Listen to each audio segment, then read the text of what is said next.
In the heat of a high-octane chase, the tension escalates as the goons are hell-bent on catching Wu Chen. Their orders are clear: catch up, drive faster. The boss's car is ahead, but what can one expect from thugs in rusty tin cans chasing after a sleek red beast? Goon's foot slams the pedal. Stop the car, or I'll kill you, screams the henchman. But we all know Wu Chen's not the kind to take orders from small F or white-as bullets fly and tires screech. Wu Chen's partner comments, "They have guns," to which he responds with a seductive smirk. That's the fun part. His enemy's frustration is palpable. You're crazy for driving this fast, but let's be honest, Wu Chen's craziness is what keeps him alive. There's no turning back. I can't do anything else. If I get caught, I'm dead. But who's really in danger here? The ones who dare cross paths with Wu Chen, or the devil himself behind the wheel? The tables have turned, and Wu Chen isn't playing nice anymore as he dials the number, and the mysterious woman picks up almost instantly, her voice smooth and taunting. "Hello," she says, her tone dripping with intrigue, but Wu Chen doesn't waste any time on pleasantries. He hits her with a truth bomb. "Mr. Li reminds you that you have a traitor on your side who will make you lose the bet."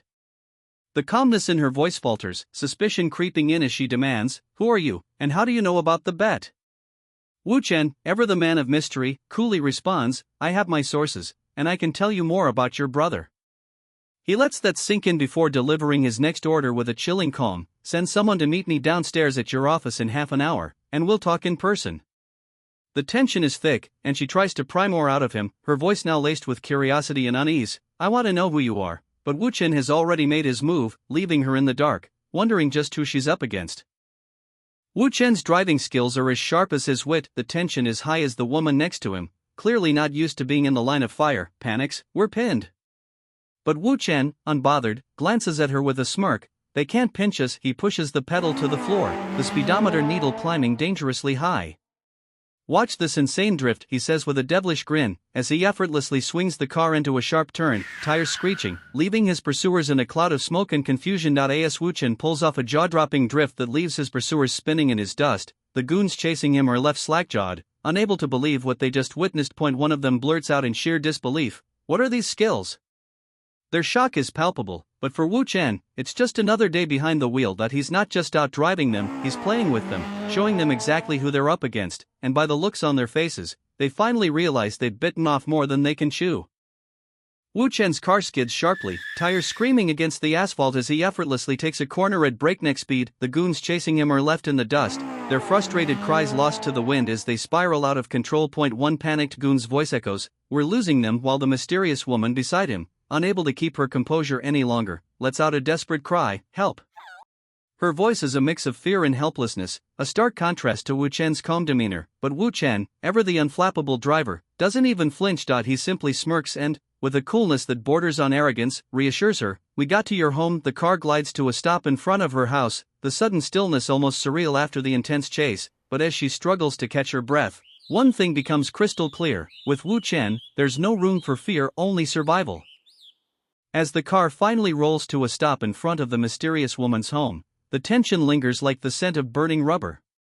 "How do you know where I live?" she asks, her voice dripping with suspicion, but Wu Chen only smirks, his eyes glinting with secrets untold. She sighs, resigned.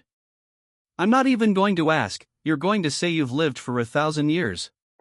But even in her exasperation, there's a hint of admiration. "But you do have good driving skills. Where did you learn them?" Wu Chen's response is as enigmatic as the man himself. "I practiced it through life, died lots of times to learn this skill." The words hang heavy between them, their meaning as elusive as his true identity, but then he adds, with a deadly seriousness that sends a shiver down her spine, "Don't learn from me. I had lots of chances, but you only have one." And in that moment, she realizes, the man she's dealing with is no ordinary player in this dangerous game. "Stop lying, you have my number," she says, her voice dripping with annoyance. "But don't go out thinking I'll call you." She's playing hard to get, but Wu Chen? He's already gone. With a screech of tires and cloud of dust, his car tears down the road, leaving her standing there furious, yet undeniably intrigued. "This bastard," she mutters, realizing she's been played, and yet, she can't help but be impressed by his audacity. Yet he knew exactly where to find her, and more importantly, how to leave her wanting more. "This guy, he got my address so easily. It must have been through a phone call or some other sneaky trick." But don't think she's just going to let it slide. She clenches her fist, a mix of frustration and grudging admiration bubbling up inside her. With a determined smirk, she vows, "I'm gonna ask her. You won't escape me." Half an hour later, the cityscape gleams under the afternoon sun, but what lies beneath the surface is far more intriguing. Welcome to the empire of Lai Rubing, the so-called star entrepreneur of Donghai City. On the outside, she's the picture-perfect businesswoman, but dig a little deeper, and you'll find a web of secrets that could bring the entire East China to its knees. Her brother, oh, he's not just any man, he's the one who could single-handedly destroy everything in his path. But let's not forget, Wu Chen has had his fair share of deep relationships, and Lai Rubing is no exception. Their connection, let's just say it's as complicated as it is dangerous. This isn't just a game of business and power, it's a twisted dance of seduction, secrets, and domination, and Wu Chen, he's right in the middle of it all, playing his cards with the finesse of a man who knows exactly what he's doing, or does he? The sign on the door reads, President's Office. Inside, the tension is palpable as a voice announces, he's here. Wu Chen has arrived, and with him, the stakes have just skyrocketed. The power play continues, and someone's about to make their next bold move. Go down first, she whispers, her lips curving into a smile that hides more than it reveals. Wu Chen is no stranger to the game, but in this office, every move he makes will be scrutinized, every word dissected. It's not just a meeting, it's a battle of wits, seduction, and unspoken power, and as he stands there, the question lingers, who will emerge victorious in this seductive dance of control? Wu Chen strides into the office, cool and composed, but his mind is racing. Across from him, Lai Rubing, the powerful president of the organization, is all business, but her appearance suggests she's no stranger to mixing pleasure with power.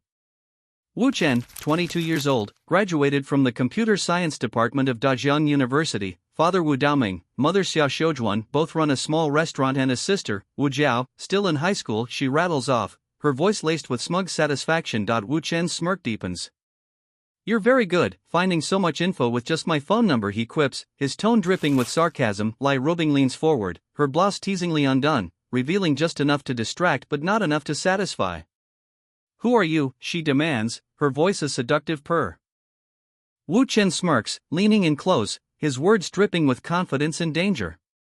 I ain't ordinary, he purrs, locking eyes with Lai Rubing, the mysterious, sexy and powerful woman who rules the underworld. I know a lot of things that keep you up at night, like who the traitor is that's been slithering around you. $10 million, and I'll hand you their head on a silver platter. Affair, isn't it? Lai Rubing, unfazed, narrows her eyes and bites back with a smirk of her own. So, you expect me to make a deal with some nobody who just walked in, without even knowing if you're feeding me the truth? The tension sizzles in the air, each playing their part in a dangerous game where the stakes are high, and neither is willing to lose. Lai Rubing, eyes blazing, levels her gun at Wu Chen, her voice cold and menacing. Do you think I'll agree? If you don't explain this to me, you won't get out alive. But Wu Chen, ever the smooth operator, doesn't flinch. He gazes at her with a sly smile, knowing exactly how to push her buttons. I know you'd really shoot, but, his hand moves with calculated precision, revealing the bullet he's swiped, the one thing standing between her fury and his demise. Without this, how will you? The tension crackles as Lai Rubing realizes she's been outplayed. Wu Chen holds all the cards, and he's not afraid to show it.